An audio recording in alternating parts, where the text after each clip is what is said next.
why not save the best for last? Our last show of the decade. What's up, you guys? It's Sean Ross Sapp, managing editor of FightfulWrestling.com. I'm here with Denise Salcedo, InstantCulture.com. Denise, I am going to predict that the Lashley-Lana wedding does at least 3 million YouTube views by the end of tomorrow. Maybe a little less because of the holiday. You know what? I'm just going to go ahead and say that it's going to be way more than that. I don't know why. I just have a wild feeling, especially with the way that their numbers have been, that this is just going to like completely blow up, especially once Twitter gets a hold of it. People find out that they missed something absolutely crazy. People are going to get on that. Oh boy, I can't wait to talk about this segment. Me and you, we got on Skype to do this show, and you're like, are you excited? And I was like, I cannot possibly explain how excited I am for this. Like, this is amazing. I cannot wait to talk about this wedding segment, and we gotta wait until the end. Oh my God. I just didn't expect this Raw to go this way, to be honest. I thought it was just going to be a regular Raw weekend. I don't know why I thought that. Oh, man. It was good. And you know what? I rather enjoyed Raw. All things considered, I was like, okay, sure. And then that main event segment happened, and it's like, okay, this capped it off. It was so bad that it was fantastic. And I'm at a loss for words, and that's not easy to do, Denise. I feel you. I didn't even know what to tweet. I was like, I feel like I should come up with something really clever to tweet, but it was sucked out of me. All the cleverness was sucked out of me. Boy. Oh, boy. Let's start with the opening segment. Kevin Owens comes out. One thing that bothers me, and I mentioned it before, I hate it when they have baby faces, especially, throw to videos all the time. Check out this video. No, check out this video. Show us while they're walking to the ring. And then you can cut back to them in the ring watching that as it had played. Okay, cool. That would make a lot more sense than Kevin Owens going, hey guys, watch this. I'm sure you don't remember last week. I think it happened twice today on the show. I feel like that happened again on Raw today. Like, that wasn't the only time. Yeah, and it was really annoying. I do like that Owens was like, I am done with this film study, and I'm ready to kick AOP and Seth Rollins' ass. You're going to probably beat one of me up, but I'm taking one of you with me. So they attack, and then eventually Samoa Joe makes the save. Samoa Joe as a babyface is a Festivus miracle. They're cheering him. They love him. And him being a babyface is something that's needed, Denise. Oh my gosh. So the second that he came out, and obviously, like, we had talked about this last week. We expected it. He got attacked by AOP. We talked about everything that was going on in commentary. We knew all of that. But when he came out, I got so excited I clapped. Like, who does that, So, like, when Samoa Joe came out with, like, all this, like, electricity, and he just came in with so much, like, power where it made you excited to see him.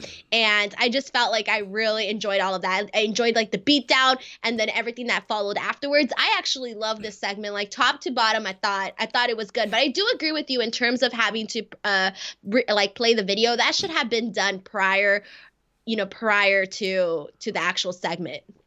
So Samoa Joe made that save. Security had to break up the fight after Owens whips out a chair. He does a great somersault senton onto the pile outside. It looks awesome.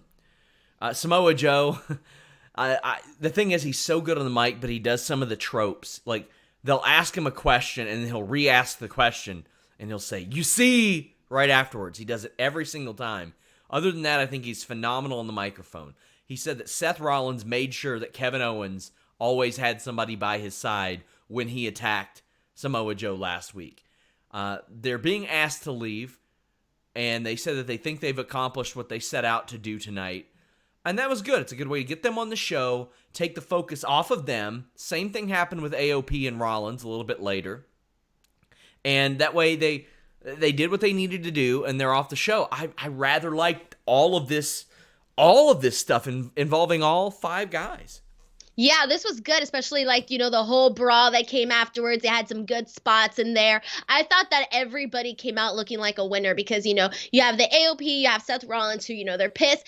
Basically, they're doing everything that you would expect for a heel to do, and then the baby faces were doing everything that you expect a baby face to do. And so I just felt that all of that sort of came together very well, and I was genuinely excited. And when they had that backstage segment with Kevin Owens and Samoa Joe, I just thought to myself, like, these two together was something that I didn't realize that I actually needed because it works, like they both come across as believable. They both come across as two guys that are pissed. They're looking to get revenge against the AOP and Seth Rollins. Like, these are guys that have a mission, and at the same time they're doing it in a way that's that the fans can enjoy.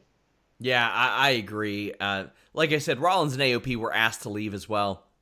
I just think that AOP and Rollins versus Owens, Ray, and Joe has been built so well. Just so very well.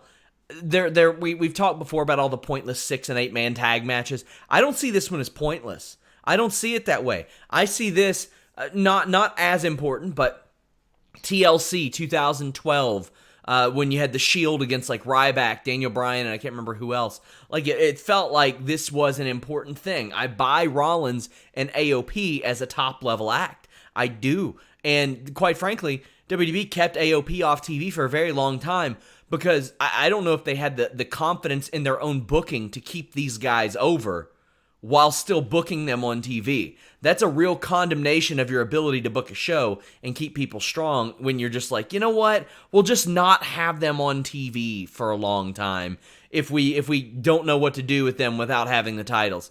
I mean, sometimes I forget that they even held the titles, that they were even there. That the Drake Go ahead, sorry. I'm sorry. They could have easily been brought back in, and hey, they could have been lost in these like random, tag team matches where they could be, Zack Ryder or something. Like that would be like what we would have been seeing, if they were just came back and not really had like some sort of purpose, Yeah, and also I have just a lot of questions that I would just love to talk to everybody who had something to do with booking the last couple of months of WWE before the brand split. I don't know why Brock Lesnar needed to be champion. Unless there's some great master plan, I don't know what's going on. Because The Fiend, they want him to be a heel on SmackDown. It's evident. He's working Daniel Bryan, one of the most beloved baby faces in the company. He's working The Miz, who is also a baby face. So they want The Fiend to be a heel. I feel like they could have established that significantly better by having him beat another beloved guy like Kofi, whether it was competitive or not. They could have had him beat Kofi. He could have worked the storyline with Kofi. It would have went a lot better because, quite frankly, Kofi was way more over as a babyface this fall and summer than Seth Rollins was, for better or for worse. Brock Lesnar didn't need to be involved. He could have done the Ray thing without the title. Honestly, yeah, it's funny because it's one of those things where you're like, man, like Brock's champ, and like it's almost something that you can easily forget just because you're not seeing it, every week. And I'm totally for, the whole keeping him special, that sort of thing. I'm all for that. But I think that, the fact that we haven't seen, the bout really, presented every week on Raw or something going on with it every week, it does kind of take away from that because then it kind of makes you feel like, hey, we're sort of doing good without it, but we shouldn't be like that because it's what you would say the most important bout on the roster, obviously. So then why not have it, on the show as some focal point that, the whole talent, the whole roster on Raw would want to have. So it is pretty interesting that, he got the title and it's just, hasn't been anything since. Yeah, and the thing is, Seth Rollins with the title and resorting to the AOP as his desperate means to keep the title, I think there's even a better story in that. Meanwhile, Brock with the Money in the Bank briefcase, I complained about Brock going from SmackDown to Raw. The thing is, they didn't need him to cash in when he did. And if he still had that briefcase, not only would he be more interesting right now, it would give Brock Lesnar a reason to be on both shows because he's got the briefcase. He's got the golden ticket. So you leave Brock Lesnar with the briefcase. You can have him on Raw. You can have him on SmackDown. Or you can just have his music play, for the love of God. His music plays, and you think he's coming out, And that adds some interest. Seth Rollins, still the champion, has to worry about that all the time. He enlists the help of AOP. They start all this stuff with Owens and Ray and with Joe. You've still got The Fiend as an established heel on SmackDown. Kofi gets the belt off of him. You can move on. It just makes too much sense, Denise. Well, yeah, not only that, it would add a whole other layer, a whole other element to Seth's character where, like you said, he would have to resort to the AOP helping him keep that belt. And so I think that, it's kind of like that point where, when Brock does come and do something, well, next week, it's kind of going to be like, okay, well, where are we going with this, Yeah, I agree. Guys, leave a thumbs up if you're watching live on youtube.com/SRS Wrestling. We are still working to get our YouTube channel back. YouTube's not letting me monetize this one right now for some weird reason. I'm looking into that as well. So the best way to support us is by subscribing to FightfulSelect.com. I know some of you are going to want to hear Alex Palowski's very sour thoughts on tonight's Raw. He has a post show for Raw and SmackDown that airs every single week on FightfulSelect.com, our premium service. That's the most direct way to support us. And, of course, subscribing to this channel, visiting Fightful.com. But if you all want to do me a personal favor, go subscribe to YouTube.com/Mr. Warren Hayes. He is, as I say this, about 15 subscribers away from being able to monetize. So if just a couple of you that are watching this right now, head over to youtube.com/Mr. Warren Hayes. That makes a big difference in being able to monetize your channel. As Denise knows and I know, it makes a drastic difference. So go and support our Wednesday and Friday night friend and Mr. Warren Hayes and get past that 1,000 mark. If you all get him there by the end of this show, maybe I'll do a special show or something this month to kind of incentivize you guys, but go check that out as well. That's really awesome that he's almost there to monetize. Yeah. It took me 8 months to get there, so congrats. Yeah. And apparently it's going to take me 8 years to get to monetize anything on this platform again. Man. Yeah, it ain't fun. But I love this first segment. And damn it, I love the first match, Denise. Aleister Black and Buddy Murphy. You know what? I was really on my face.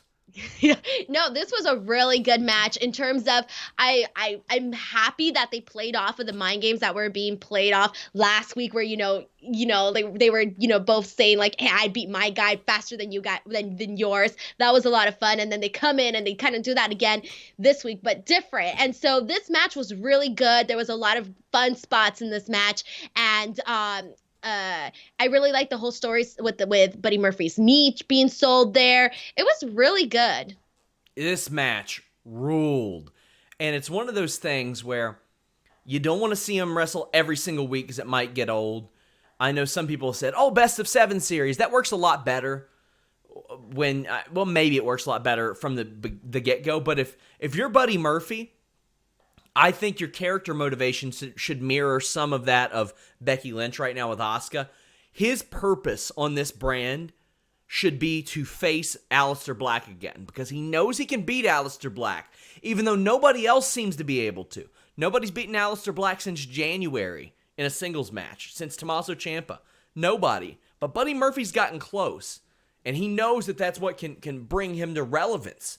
Because he's got the right type of style. Styles make fights. Sometimes you see the best MMA fighters in the world. Like GSP got beat by Matt Serra. And a lot of you are going to look at me and say, who the hell is Matt Serra? Exactly. You didn't know who Matt Serra was before that. But he had the right style, the right circumstance to beat George St. Pierre. That mirrors this. They've got this great chemistry. There was this awesome spot, Denise, where Murphy went for a sunset flip bomb. He peeled in the head like he was doing the cheeky Nando's kick. And then when Black countered that, he threw him onto the post. He did this awesome tope con hilo, and usually I would hate that when he's selling the knee. But he landed, and he was immediately selling the knee. But see, that's the thing, too, that I think that was probably where I had a little bit of issue, though, because I feel like he's doing, I almost feel like he was selling the knee, though, when he remembered versus, like, instead of, hey, my knee is not, tip-top shape. Let me not go ahead and do this dive. So I thought that it would have been nice, like when he was going for the power bomb, if like instead maybe his knee gave out or something, because I did feel that he sold the knee, but until after he had already done whatever move that he wanted to do. And I wanted Murphy to win this one because I kind of felt like he needed it a little bit more, and I thought it would have elevated both of them. Like I wouldn't have seen Alistair losing to him as a fault, especially if they would have done it during the spot where Murphy had his legs on the rope, and I think he got like a 2 count on that. I think had he gotten a quick win like that on Alistair, that would have actually been, a way to, protect both guys, elevate Murphy and then also have Alistair be like, what the hell, like this just happened, like he got away with that, So I actually thought the match could have ended there. I mean, granted, it went on to be a really amazing match after that, but those were probably the 2 little things that I would have changed or adjusted. Yeah, understandable that could bother some people. For me, it doesn't, I guess, because I've seen what momentum and adrenaline can do. We see it with a lot of MMA fighters. Scott Smith versus Pete Sell. Scott Smith got hit in the ribs, and he doubled over. He sees Pete Sell running at him. He runs up, he cracks him, and then he falls back over. Like, it is something that we can see. So I didn't have as much of a problem with it, but I understand if other people do. That there was a great combination strike trade again. There was a question mark heel kick. I think it was more Aleister Black making up for a missed kick, but he went past and then brought the heel back and like slapped Murphy across the face with it. A beautiful question mark kick and a brain buster. Then 2 black masses win it for Aleister Black. This was good. They've got really good chemistry. Yeah, honestly, that's why like I wasn't like super pissed, because I was like, dude, all in all, they gave us a good match, and that's all I can ask for. Yeah, it is. It's unbelievable. Guys, you all have Warren up to 996. 4 of you go subscribe to him right now. You do the 4, 4, 4, and then do the spinneroni. 4 of you guys. Just head over there and do it. Eric Rowan is backstage yelling at LANA because he didn't get an invitation. Then he says he doesn't care. Says that maybe you don't like me. This was weird. Like, yeah, all right, but I'm so done with the same squash matches. I'm ready to move on. Yeah, the whole Kip thing, that was just like, all right, I saw this guy do it last week and another guy do it the other week before that. It was funny the first time. Maybe, even the second time with the candy canes. All right, whatever. But I think now it's definitely old. The only good thing about this was that it happened faster than anything else. Yeah, I'm just ready. I'm ready, man. I want to see something different. I want to see Eric Rowan doing something worth doing now. Like either let's find an angle, or it's the same thing every week. I'd rather see Heath Slater out there doing that or something. It's just I just don't think the storyline's working for him, It's just like it's gone on too long, and I don't think at this point anyone really cares anymore what's inside his cage. I just think that it came in, there was a moment where it could have been done, and now it's gone too long to where you're like, okay, now I just don't care. Yeah, I agree. Up next, we had Charlotte Flair. She announces herself as the first entrant in the 2020 Royal Rumble. That's cool. The promo that followed was weird. She made a bunch of like, oh, well, I'd be the first in the decade, the first woman or man. And I'm like, okay, come on, get to the point. But first entrant in the 2020 Royal Rumble, sure, she's a big name. Makes a lot of sense.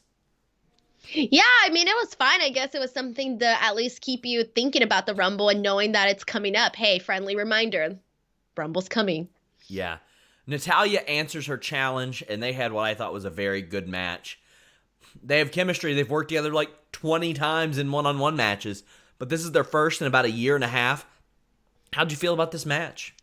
Honestly, okay, it was a good match, but I don't think I was as interested as maybe I could have been. And I thought it did go a little too long because there was some time where I was just sitting there thinking, okay, I think I'm ready now to move on. But it was technically a good match. I liked it.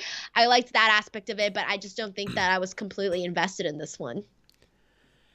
Yeah, and the thing is, there was never any doubt of who was going to win this match. Never. Not a bit. Like, I didn't think that Natalya was going to win this. But there were some spots that I really liked. I loved the Charlotte countering that drop kick that Natalya does when she steps on a person, because we've seen that 100 times. Somebody would scout her. They wouldn't just sit there. There's not a lot of reaction until Natalya tells somebody in the crowd to shut up. It's funny. She does that at random sometimes. She was pretty aggressive in this one because I think she even used the B word at one point with Charlotte. I think she said I'm the bigger B or I'm the baddest B. I couldn't make out exactly what she said, but I was like, oh, I like this aggression from Natalya. That was fun. So somebody, I can't remember who it was. I wish I could give them credit, but they're like, anytime Natalya gets an actual storyline, that's how she kicks it off. She does her line, then she goes, bitch! And that's it. And I'm like, it is. That's hilarious. She does do that. I never realized that at all. But I mean, I noticed it today, but I didn't realize it was something that she had done before. Oh, gosh, all the time, yeah. But Charlotte does the Boston Crab in the turnbuckles. That was cool. And I dug the 24/7 spot, even though I hate just the element of the nonstop chase. It's so stupid and pointless.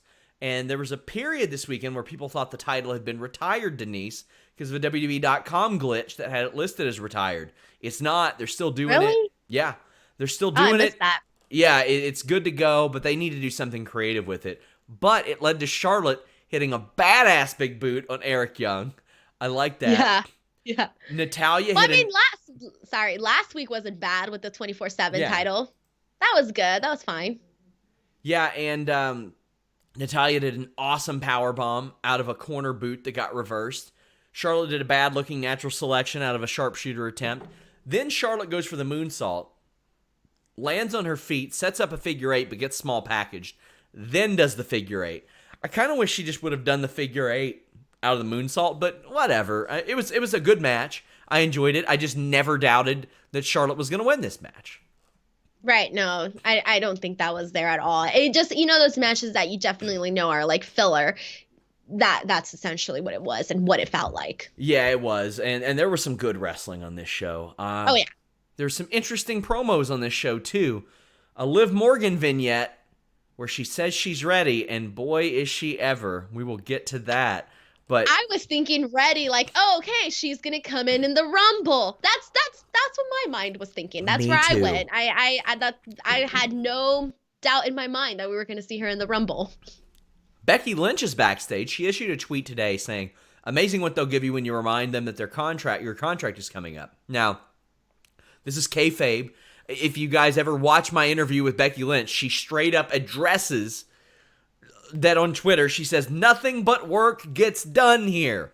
She's working. She's facing Asuka at the Rumble. That's what her contract negotiation was. She said even before she would negotiate a contract, she wanted Asuka at the Rumble. This makes all the sense in the world. Why not? Also, buys more time for Kairi Sane, and I'm all for that. Kairi Sane didn't seem like she figured much into the plans over the next 4 or 5 weeks anyway. But you know what? It's fine. You give her a little bit of time off. I'm okay with that as the Royal Rumble takes shape. This is all good to me. Oh, yeah. Not only that, so I just want to say this, that, with Becky, when she tweeted that out, I love that because, it's so hard to, get people. I think she mentioned this in her promo that she did with Charlie, where she talked about, I think she mentioned something along the lines of, when you have the golden, basically when you're on top, it's hard when you're on top because it's so easy to get brought back down. And if you think about that, it's, it makes sense because, here she is on social media posting these things that, not everybody could be like, oh, that's automatic kayfabe. A lot of people are going to believe that. And a lot of people are going to be like, oh, I'm taking interest in what she's saying here on social media because this to me may be true. And so I like the fact that she's still going out there. She's always finding a different way to get people talking about her. And with that tweet, that is a way to get people to keep talking about her, especially when it's hard to, like I said, get people to talk about you. Oh, man. Brock Lesnar's going to be on Raw next week. Finally. What program do you think is next, Denise, for him? I have no idea because I feel like we saw the Seth thing twice. Humberto! Oh no! Well, he's gonna be selling that injury for a while. He's hurt. Man, I don't know, but I hope to go sell that injury in NXT. I just hope that it's something that actually gets me interested, and I kind of want to see a new face at the top. I want to see somebody new, somebody I haven't seen in the title picture, just somebody that's going to keep me like, refreshed, and that I'm actually going to be excited for and maybe want to see as champion. Street Profits defeated the OC. This sets up a triple threat title match for next week. The OC come out and stake their claim for a tag title shot. The Street Profits came out, and I thought this promo was so boring. So bad. You didn't like the line about you're named after a teenage soap opera? And then this ain't the High School Musical? I loved that. I laughed so loud during that. Oh, no, they didn't. That was so bad. It was bad. I'm not going to say it was like the greatest promo ever or anything like that, but it made me laugh. Hey. Oh, I hated it. And they were like, you want a tag title shot? What about us? And I'm thinking, you all got beat by the Viking Raiders in your last match like 3 weeks ago in 3 minutes. And they were talking about beating the OC, and I was like, that's the only team you've beaten. That's it. Whatever. They win a tag match. Angelo has some good suplexes. I loved Montez's big leaping tag. That was funny. Ford has a great drop kick, and he makes a tope con hilo. He makes me think, oh, yeah, maybe I could do that. Just because of the way that he's just like, yeah, no big deal. Does it so easily. Yeah. It's amazing. Street Profits win with a spine buster and an amazing frog splash from Montez. But this was average to me. But that frog splash was great. I gotta say, one of my favorite things, don't ask me why, but one of the moves I love to see how any wrestler in the indie scene or wherever that he executes is the frog splash, because it seems like a very easy move, but a lot of people that I've seen completely obliterate it. So for me, when I see someone do a really amazing frog splash, I'm just like, yes, you're in my book. I will remember that. So next week we get the OC versus Viking Raiders versus Street Profits. We'll make a little bit of a prediction. Do you see a title change happening there? Because Viking Raiders don't have to factor into the decision. I would hope not. I think the title still should stay where they're at right now. Yeah, I agree. Viking Raiders are over. It's working for them. And they deserve a good program, too. I don't think they've gotten it yet. They deserve something better. I think for WrestleMania, it needs to be AOP Viking Raiders. Like, sirloin beef sons of bitches classic is what we'll call it. Exactly.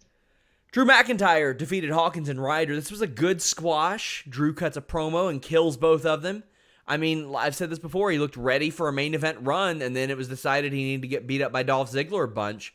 They're clearly trying to rehabilitate him for that, and they're using squash matches to do it. Good. See, he's somebody I'd like to see in that picture with Brock. Yeah, I wouldn't mind that at all. I would love that. And I just wonder how they will factor in and create a title contender for Brock. We have a retro review on Fightful Select that's coming up this week. It's Royal Rumbles that were not on pay-per-view. So we've got like the corporate Royal Rumble, the 2004 Royal Rumble that Eddie Guerrero won. We've got like a minis Rumble. I would love if they even did like a little like preview Royal Rumble to decide who's going to face him at the Royal Rumble. And then you can say, oh, this is promotion for the big pay-per-view we've got, because they've done that with like 6 or 7 people in the past. I think that could be good, and Drew McIntyre winning that would help establish him. You know what? This is super random, but one of the things I was thinking about today, I was like, man, you know what I really miss, or what I would like to see again? You know when they used to have that for the Rumble, when the guys would go in and pick their number out of that gold cage with the little box, and then they would get their number, and we wouldn't know, but they would be like reacting to it. Man, I want to see that again, because I thought that was like really fun, watching that, because it's like, oh, like what number did he get? Because this was his reaction. Do you remember the Eddie Ric Flair spot? Yes, that was the best. That was hilarious. And like, that's what I was thinking about today. It was great. And then after Eddie had passed, Ray got the number 1 or 2. And it was so great. It was perfect. And that helped the story of Ray winning that Royal Rumble too, because he immediately reacted, shouted out Eddie, and it added a lot more emotion to that story. Make sure you guys check that out. Retro review dropping Friday. Myself and Mr. Warren Hayes review a lot of hidden Royal Rumbles. There's a tag team Royal Rumble that Kane and Mankind were in, and it was 2 weeks before Kane won the WWF Championship, and Mankind got thrown off Hell in a Cell, And they're sitting here getting a tag title shot in a tag team Royal Rumble in like June. Pretty cool stuff. So make sure you all subscribe to FightfulSelect.com. Randy Orton comes out. Now, last night, trainers had tended to him at a live event. Had a lot of people in a tizzy. It was reported earlier today that maybe it's a storyline, and I was told that he had a segment on Raw tonight. And he did have a segment. He cut a promo, and I like that he started to ramble, and he was like, sorry, guys, I'm rambling. And he name-dropped Edge. And he says he screwed up his leg really bad. Now, my issue is, I can't think of a leg injury that would keep you out for the rest of your career. Modern science has advanced too far at this point. Like, I don't know.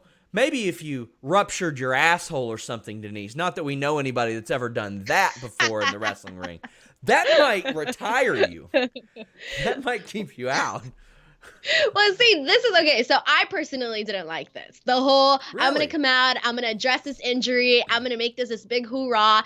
And the reason why I didn't like it was because I was like, okay, it's a knee injury. Like, this is like that could be out 9 months to a year. But I think the way he came out made it like very dramatic. Like if it was like, like a neck thing or something that was career ending. And so for me, I was like, okay, well, why go through all of that? Which in the end, obviously, everything worked out, but that's how I felt about that. And then the knee brace too, it was just like little details where I was like, okay, that knee brace is definitely not going to be like an ACL thing because it wouldn't hold any of that. So it was just like little things where I was like, no, I'm not feeling this at all. And yeah, I wasn't a fan of that. I kind of dug it. I thought it was drawn out way too much. He promises an RKO at WrestleMania, which I did like that he kind of teased. I might be good enough to do an RKO at WrestleMania, but he wasn't promising like a match, so to speak. Right. AJ comes out and taunts Orton, says he'll wait till WrestleMania to destroy Orton's leg, and ends up kicking the crutch away. Orton says, I'm not as patient as you are, and hits him with the RKO. I thought this was a natural thing to continue with. Now, they've faced each other at WrestleMania before. I highly doubt it's getting stretched out that far, Denise. I mean, I don't know because what, we're already like January. I literally had to look at the calendar and see where we were at right now. You would think I would know that. I feel that doesn't sound like the match that's going to be AJ's WrestleMania match. I don't know why. So maybe it won't be drawn out that long. This doesn't feel like it. It's going to be. Plus, they've done that one before, and I can't imagine them going back to it unless there was something there. I just feel like there are more interesting things for both men to do than something that they've both done before. Oh, yeah, for sure. For sure. Up next, we had Andrade, new U.S. champion Andrade. We haven't talked about that. So while I'm at Cincinnati at a house show, clearly the A show, Andrade is in Madison Square Garden winning the United States Championship. Your thoughts of when you heard that he won the U.S. title? Honestly, so when I heard, I was just like, oh, man, because I didn't even realize that the house show was going to be, honestly, like, I was just so out of the loop that I was like, oh, I forgot the house show was on, and oh, he won, oh, that's great. And I think what I was more surprised at was the big Twitter reaction to it. I felt everyone was just like, oh my God, like this happened. And I think I was more impressed by everybody's Twitter reactions than the actual title change itself. Well, we had Andrade taking on a jobber tonight, and he beat his ass real proper. Was taking him outside to kind of finish the job, and then Ricochet showed up. And I gotta say, this Ricochet promo, it's funny because I thought to myself, oh, good, they're giving Ricochet some time to talk. Let's hear him talk and all of that. But then I remembered, I was like, oh no, this is not going to go well. And then he started, and I was like, why? Like, it's funny because I don't know what it is. It just doesn't hit home, in terms of like his mic skills. Like, I feel bad, but Yeah, it's not good. And the thing is, like, people are like, oh, he's not a great promo. He doesn't have to be a great promo. He's one of the most unbelievable athletes in wrestling ever. He's and this match showed it. It was an awesome match. It was really good. It's just maybe he needs somebody to talk for him, or maybe he needs a character adjustment. to me, it just doesn't click with him being. And the thing is, he doesn't have to be an asshole. He doesn't have to be somebody he's not. He doesn't have to be any of that. But it's just like, it's not there for me. Yeah, it's kind of like when he's on the mic, it just feels like he's playing wrestler instead of like actually like being in that mentality. And I think that's probably where he has that. Who knows what the issue is, but I just feel like, yeah, it just isn't connecting. It doesn't hit like how it's supposed to be, you know? So, but this match was good. I mean, it had a lot of really nice spots in there. I love seeing both these guys in the ring together, period. And, I thought the match itself was really good. So I don't like everything else was perfectly fine, but it was just that little thing where it kind of took you out where you're like, oh yeah, I forgot that this is what Ricochet does.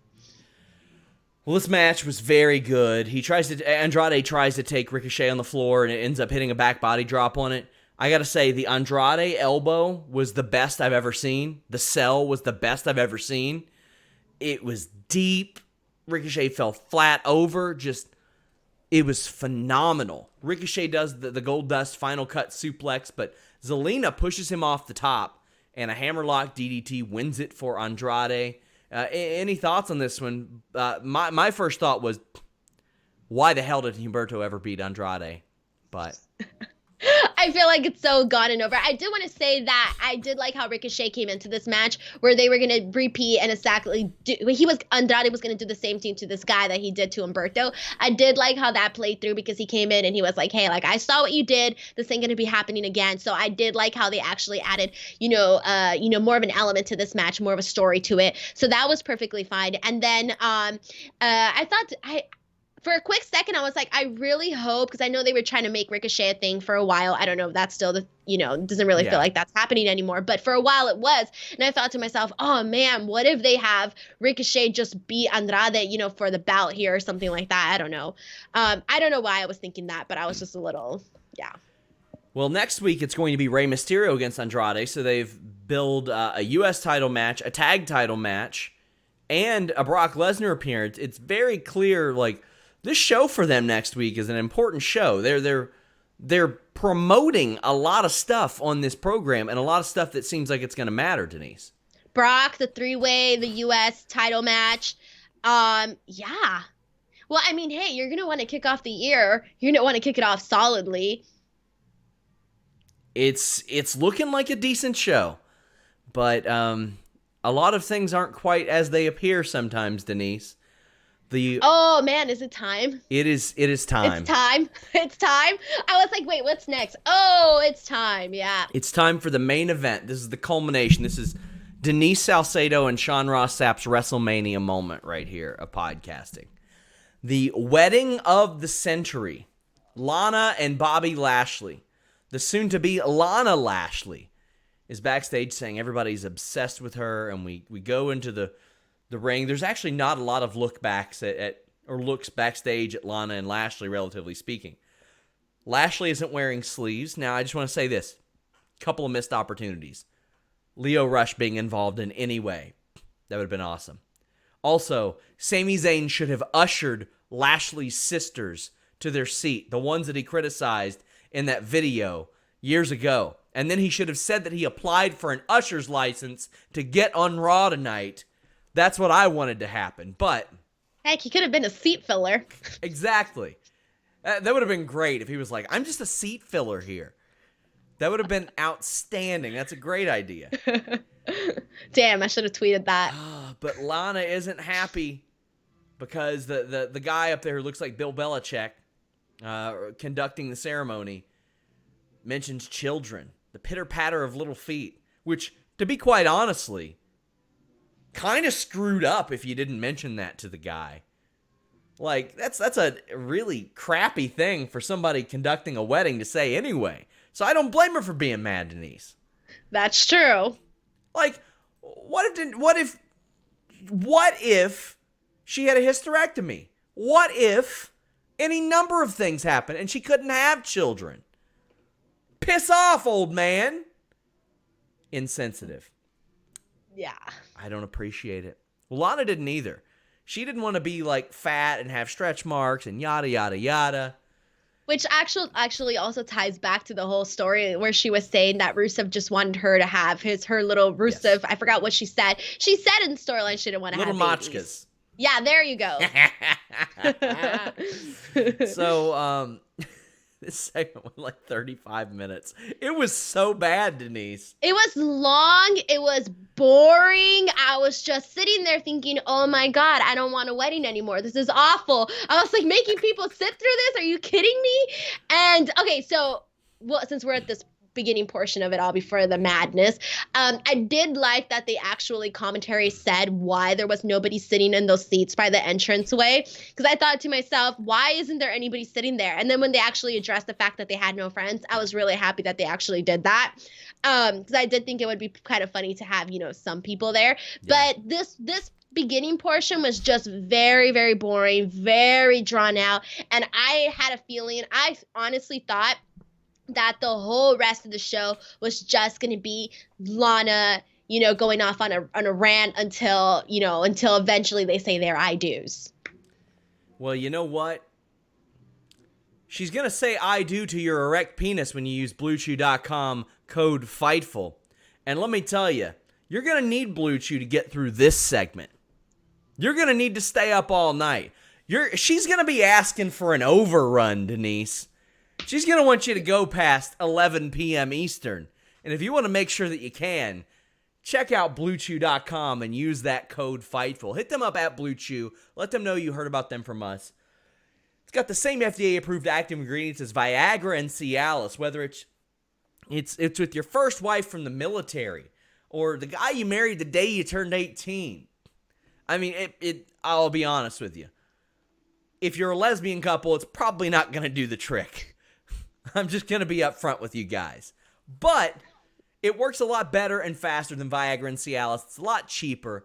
It's a lot more effective because it's a chewable, it gets into your system a lot faster. It's cheaper because it's prescribed online by Blue Chew affiliated physicians, and it ships straight to your door. You don't have to schedule a doctor's appointment. You don't have to go to the pharmacy and pick it up. It's discreet. It's discreet, which is what you would like if, like, your family walked in. Denise, you said you had to watch the segment with your family. I had my 14-year-old sister in the room watching that. And my fiance. So you're probably like, man, how about a little discretion here? That's what Blue Chew does for you. Blue Chew is outstanding. Like I said, full stomach, empty stomach, doesn't matter. Blue Chew helps you perform, and it gives you that confidence. You don't have to have a problem to use Blue Chew. Check it out, BlueChew.com, code Fightful. This segment was long, and it was hard. BlueChew.com, code Fightful. So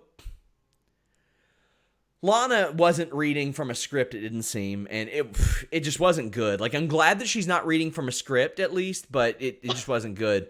But she has vows prepared for Lashley. He misses, like, every other word, it seems like. The highlight of this is, like, Lashley's makeup gets all over Lana's face or something. Like, it was... Is that what it was? I thought it was just a shadow from the decorations. I don't know what the hell it was, but it was rough. It was bad. I thought. It seemed like it stayed on her face. I don't know what the hell was going on. But there are big Rusev Day chants, and then Lana's first husband appears and says, "We got married the day she turned 18, and she left me for Rusev, that son of a bitch, and then she left Rusev for this son of a bitch." And Lashley beats him up.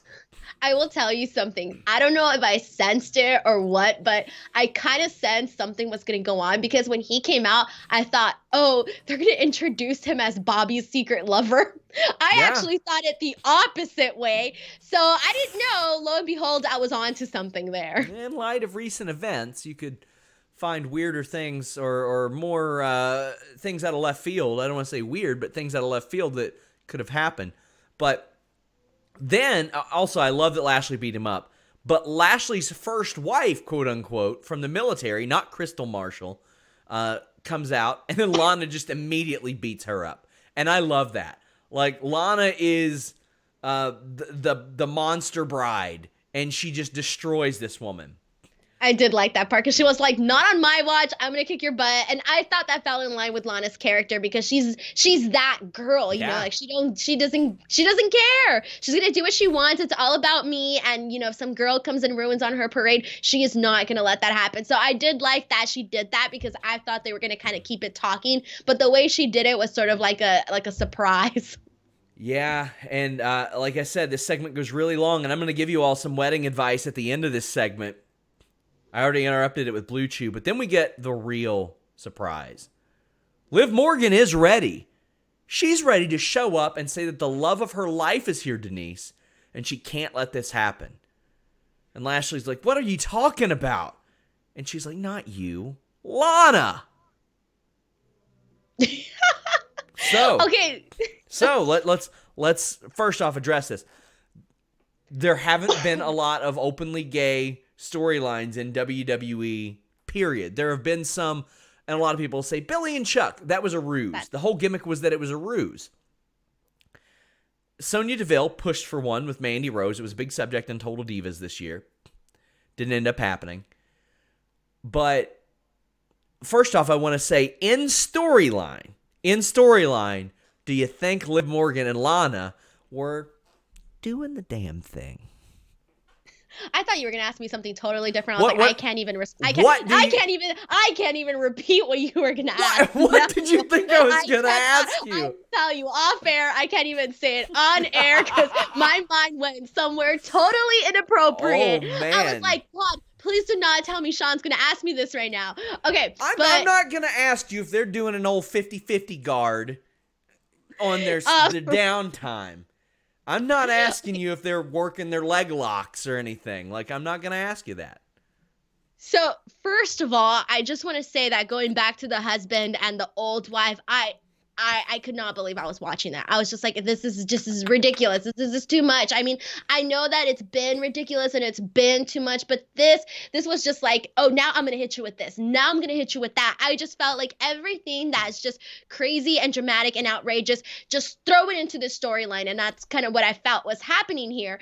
And, but when Liv Morgan came out, I thought to myself, so we went through all of this, everything, all of this for Liv Morgan, for this to essentially be a Liv Morgan Lana, to lead to a Liv Morgan Lana storyline now. Like, what?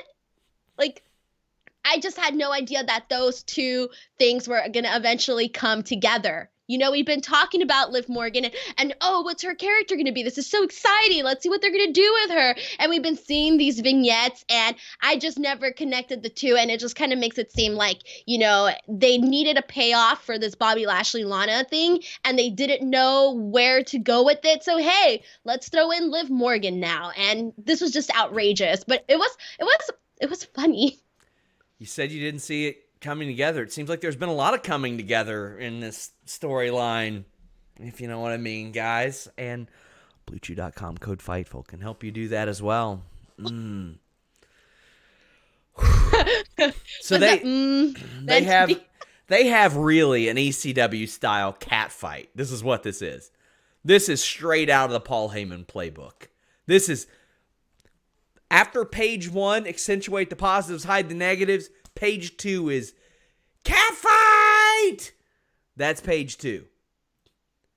I did like Bobby Lashley's reaction where he was like, no, I did not do anything with this girl. Like, this was not me. You know, he was playing the victim or whatever. And then, you know, once he realizes that she's there for Lana, he has like this face that is just hilarious. But I did think I liked Lana's reaction to this too, because she was kind of like, you're out here essentially blowing this big secret and ruining my life and ruining my marriage. But it just seems like, crazy that it was this whole thing for that. Like, I can't fathom that. I can't fit it in my head. This whole segment was such dog shit, but I will always, like, this is the way that I mention it, Denise. Like, in 10 years, I think if I retro review this Raw, will it be fun to retro review? And there are a lot of shows where there's nothing to talk about.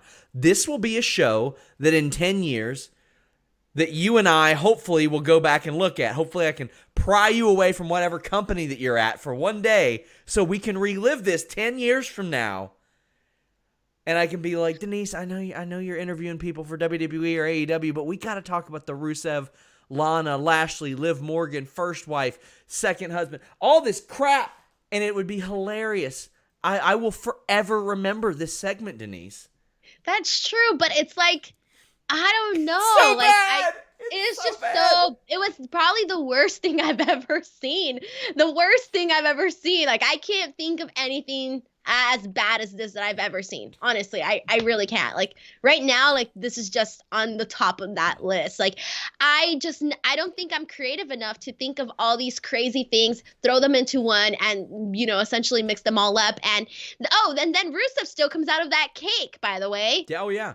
Which, I mean, we're getting there. I mean, there's a lot of concerns about WWE's willing or ability or willingness to tell an actual good storyline that involves the lesbian and gay community. Like, there's a real concern there, considering their track record. They're probably gonna. I just don't know, because it's, you never know. Like, they could do it like in a mocking sort of way, and obviously that wouldn't be cool. Obviously not. So you got to be like really careful, I think, how they're gonna depict this. It's a terror for me to even think about talking about it, because people can take things the wrong way just that you say. And like, do I have a problem with them doing it? No, not at all. Even if Lana and Liv Morgan, quite frankly, aren't Sonya Deville, who have been pushing it very hard. I interviewed Darren Young a couple times, and I saw how much it affected him mentally, personally, that he came out, he went to WWE and said, let's ride with this.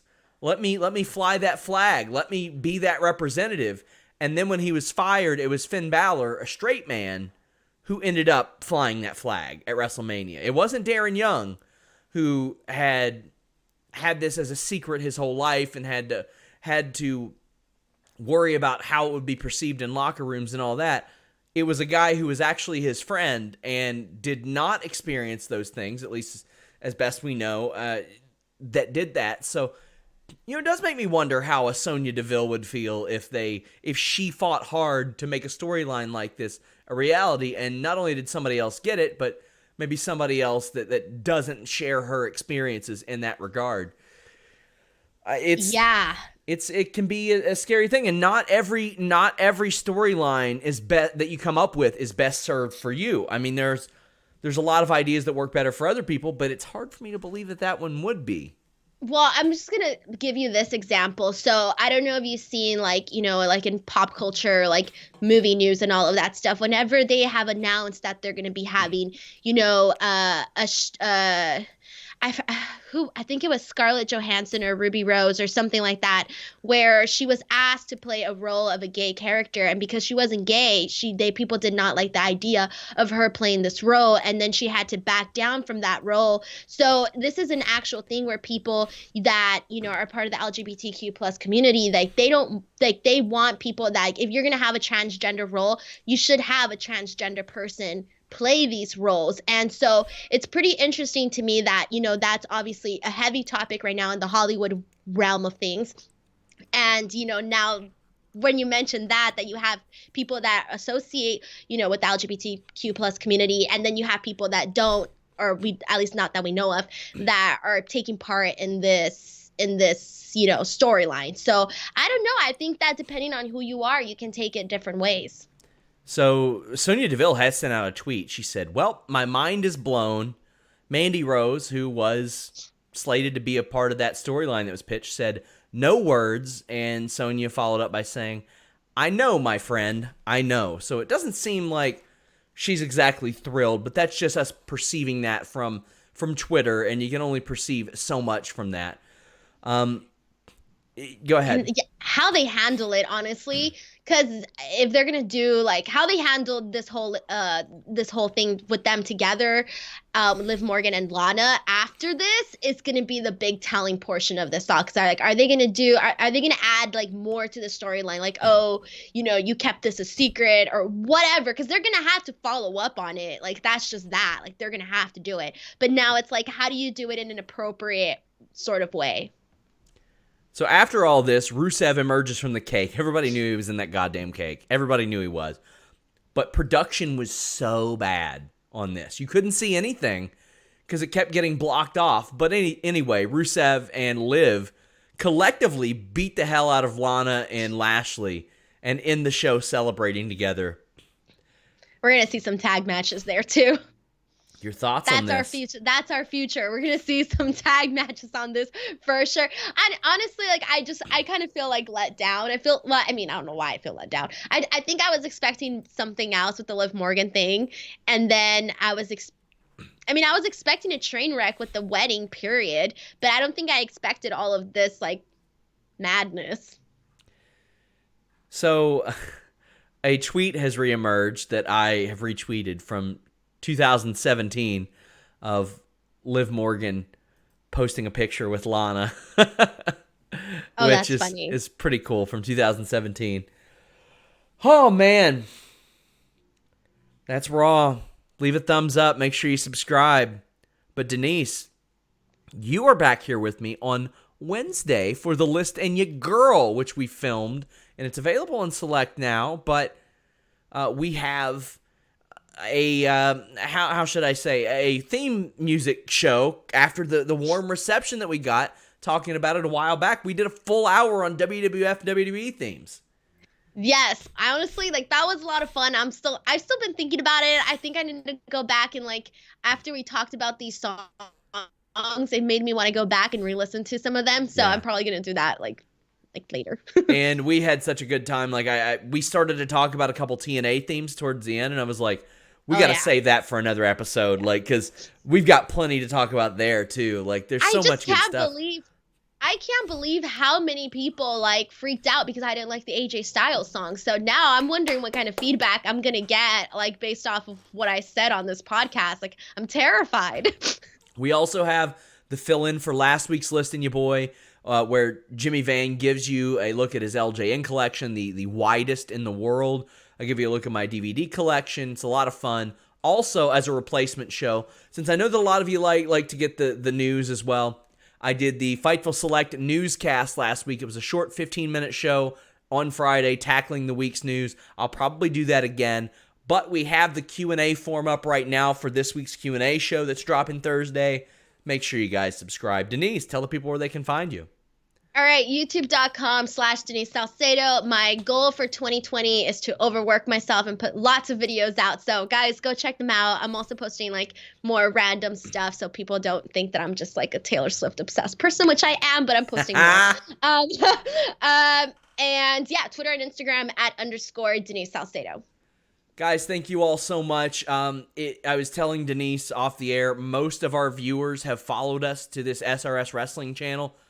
I am very hopeful that we get back to Fightful channel. I don't know how realistic it is, but I'm hopeful. I worked very hard on that channel, as did a lot of other people, and I want it back, but I want to thank you all for following me here. I want to thank you all for getting my friend Warren Hayes over 1,000 subscribers while we were on the air right now. That means a lot as well. We are always at FightfulPods.com. Make sure you guys go there. Also, SmackDown show this week, Wednesday Night War. But Sunday afternoon, myself and Jeremy Lampert will be bringing you the Wrestle Kingdom wrap-up. I thought about doing live shows after each one. Warren is on his channel, so check that out. But I was like, you know what? It'd probably make more sense to not have a bunch of takes that expire in like 10 hours.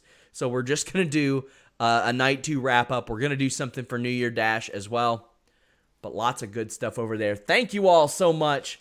Here's to a good 2020. Subscribe to Fightful Select. We're out.